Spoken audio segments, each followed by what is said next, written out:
अयोध्या श्री राम की नगरी, जहाँ से शुरुआत हुई रामायण की। एक ऐसी कथा जो भारतवर्ष की पहचान है। क्या आप जानते हैं कि श्री राम की एक बहन भी थी और कुंभकर्ण 6 महीने तक क्यों सोता था? यहाँ के रावण की पत्नी मंदोदरी जन्म ही से एक जानवर थी। अयोध्या से लेकर चित्रकूट तक, रामेश्वरम से लेकर लंका तक, हर जगह रामायण की कहानियां हैं जिन्हें ये दुनिया सदियों से सुनती आई है, जिसमें अनेकों किरदार बसे हुए हैं। रामायण में छुपे हैं कुछ अनकहे किरदार और उनसे जुड़ी कुछ अनसुनी कहानियाँ। ऋषि व सर्व और राक्षसी कैकेयी की सबसे छोटी बेटी और रावण की बहन मीनाक्षी, जिसे आगे चलकर शूर्पणखा के नाम से जाना गया था। शूर्पणखा यानी लंबे नुकीले नाखूनों वाली। हम अक्सर सुनते हैं कि शूर्पणखा श्री राम और लक्ष्मण को देखकर उनकी ओर आकर्षित हो गई, लेकिन रामायण के कुछ वर्जन के अनुसार इस आकर्षण की आड़ में छुपी थी बदले की आग, जो शूर्पणखा रावण से ले रही थी। लेकिन आखिर ऐसी क्या बात थी कि शूर्पणखा अपने भाई के खिलाफ चली गई?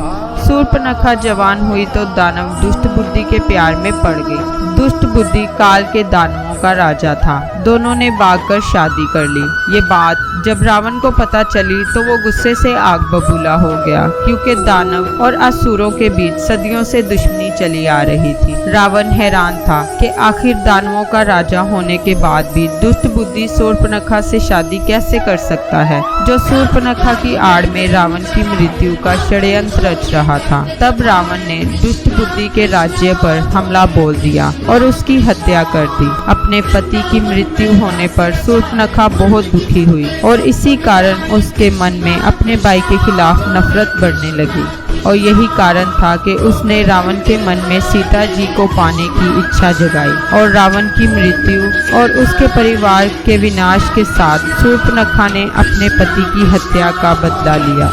रामायण में शूर्पणखा की कहानी सीता माता के अपहरण से पहले ही खत्म हो जाती, लेकिन श्री राम और रावण को एक दूसरे के सामने लाकर खड़ा करने में शूर्पणखा का बहुत बड़ा हाथ था। ना ही वो रावण के सामने माँ सीता की खूबसूरती का गुणगान करती, ना ही माँ सीता का अपहरण होता और ना ही लंका का ये भयंकर युद्ध होता। रामायण का एक ऐसा राक्षस जो 6 महीने लगातार सोता था और फिर उठने के बाद 6 महीने लगातार खाता था, रावण का छोटा भाई कुंभकर्ण। लेकिन क्या आप जानते हैं कि कुंभकर्ण 6 महीने क्यों सोता रहता था? इसका कारण था एक श्राप। वाल्मीकि रामायण के युद्ध कांड के अनुसार जन्म होते ही कुंभकर्ण ने संसार में तबाही मचानी शुरू कर दी थी। वो हर रोज 1000 से भी ज्यादा जीव जनों को खा जाता। जब देवराज इंद्र को इस बारे में पता चला तो वो कुंभकर्ण को सबक सिखाने पहुँचे, लेकिन कुंभकर्ण इतना विशाल था कि उसने इंद्रदेव के वाहन रावण का दांत तोड़कर इंद्रदेव पर ही वार कर दिया। इस बात की शिकायत लेकर देवराज इंद्र सभी देवताओं के साथ ब्रह्मा जी के पास पहुँचे। ब्रह्मा जी समझ गए कि अगर ऐसा ही चलता रहा तो ये संसार जल्द ही खत्म हो जाएगा। वो कुंभकर्ण के पास पहुँचे और उसे श्राप दिया कि आज से तुम एक मृत इंसान की तरह सोते रहोगे। जब रावण को इस बारे में पता चला तो वो ब्रह्मा जी के पास पहुंचा और उसने ब्रह्मा जी से कुंभकर्ण के श्राप को कम करने की प्रार्थना की, तो ब्रह्मा जी मान गए और उस श्राप को 6 महीने के लिए सीमित कर दिया। अब 6 महीने सोने के बाद कुंभकर्ण एक दिन के लिए उठता था और तब तक खाता था जब तक उसकी भूख नहीं मिट जाती थी, और फिर 6 महीने के लिए गहरी नींद में सो जाता था। कुंभकर्ण बहुत सारी शक्तियों के साथ जन्मा था, लेकिन इन शक्तियों का गलत इस्तेमाल करने के कारण इन शक्तियों के होते हुए भी वो केवल एक ऐसा राक्षस बनकर रह गया, जिसका उदाहरण आज एक आलसी इंसान के रूप में दिया जाता है। रावण की पत्नी और लंका की महारानी मंदोदरी, जिनका जन्म एक मेंढकी के रूप में हुआ था।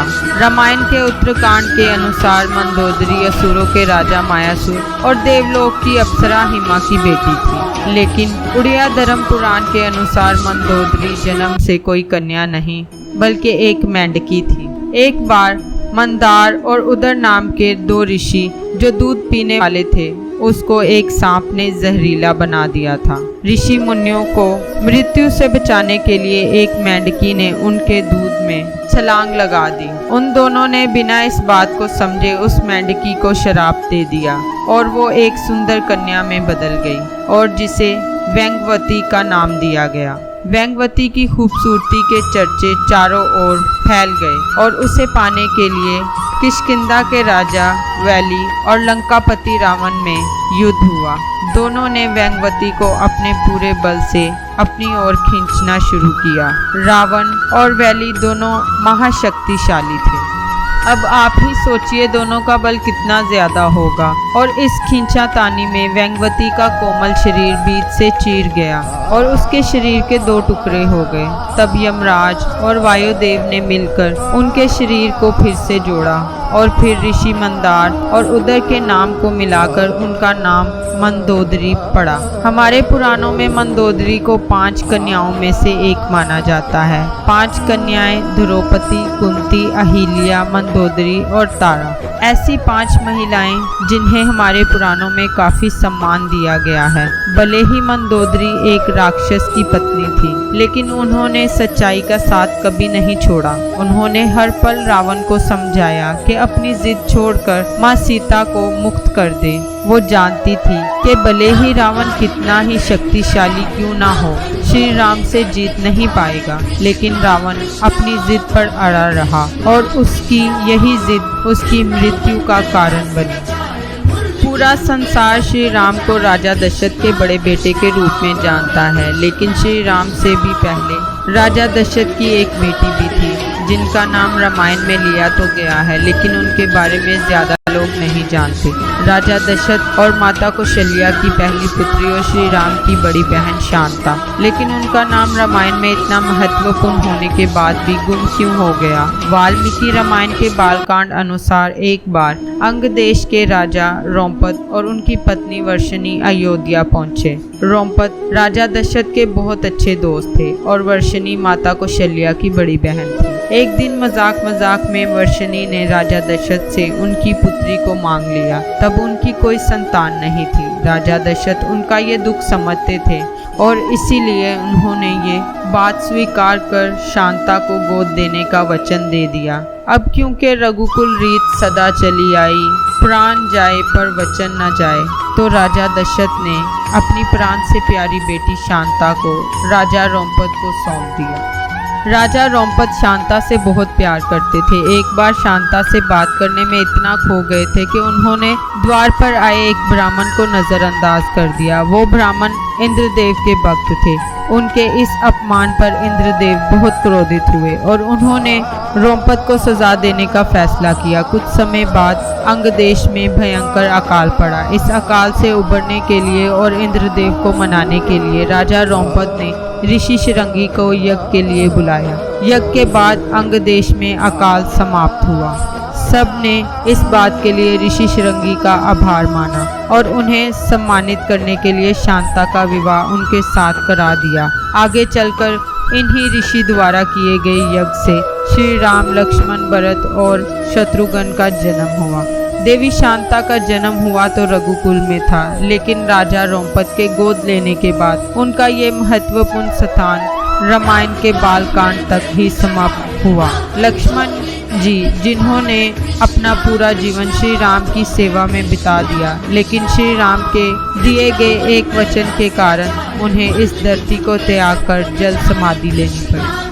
पद्म पुराण के अनुसार 20 सालों तक अयोध्या पर राज करने के बाद एक दिन श्री राम के दरबार में एक साधु आए। उन्होंने श्री राम से कुछ देर बात की और फिर वो दोनों अकेले बात करने के लिए कमरे में चले गए और श्री राम ने लक्ष्मण जी को आदेश दिया कि किसी को भी अंदर आने ना दिया जाए। अगर ऐसा हुआ तो लक्ष्मण जी को मृत्यु दंड दिया जाएगा। लेकिन आखिर ऐसी क्या बात थी जो कोई नहीं सुन सकता था? दरअसल ये साधु कोई मामूली ऋषि नहीं बल्कि स्वयं यमराज थे, जो श्री राम को ये याद दिलाने आए थे कि अब इस धरती पर उनका कार्य पूरा हो गया है और अब उनके वैकुंठ लौटने का समय आ गया है। लेकिन यमराज ने श्री राम से ये वचन लिया था कि उनके बीच हो रही बात को कोई ना सुन सके। उसी दौरान ऋषि दुर्वासा वहां पधारे। दुर्वासा ऋषि के भयंकर क्रोध के कारण बड़े बड़े देवता भी उनसे डरते थे, लेकिन श्री राम की आज्ञा का पालन करते हुए लक्ष्मण जी ने उन्हें भी दरवाजे पर ही रोक लिया। ऋषि दुर्वासा बहुत क्रोधित हो गए। उन्होंने चेतावनी दी कि इस अपमान के बदले वो श्री राम को श्राप भी दे सकते हैं। लक्ष्मण जी जो अपने भाई से बेहद प्रेम करते थे, ये बात सुनकर घबरा गए। श्री राम को श्राप से बचाने के लिए उन्होंने खुद का त्याग करना सही समझा और कमरे के अंदर चले गए। लक्ष्मण जी को यूं अचानक देखकर श्री राम सारी बात समझ गए, लेकिन उनका वचन टूट गया। यमराज ने श्री राम को कहा कि लक्ष्मण को देश निकाला दिया जाए, क्योंकि श्री राम से दूर रहना उनके लिए किसी मृत्यु दंड से कम नहीं था। लक्ष्मण जी जिनका जीवन का महत्व ही श्री राम से था, ये बात सह न पाए और उन्होंने सर्व नदी में जाकर जल समाधि ग्रहण की और अपने शरीर का त्याग कर दिया और वैकुंठ में शेषनाग के रूप में अपने प्रभु का इंतजार करने लगे। लक्ष्मण जी का प्रेम और समर्पण ही उन्हें राम जी से एक करता है। ये थे कुछ ऐसे किरदार जिनकी कहानियाँ और रामायण में ज्यादा नहीं है।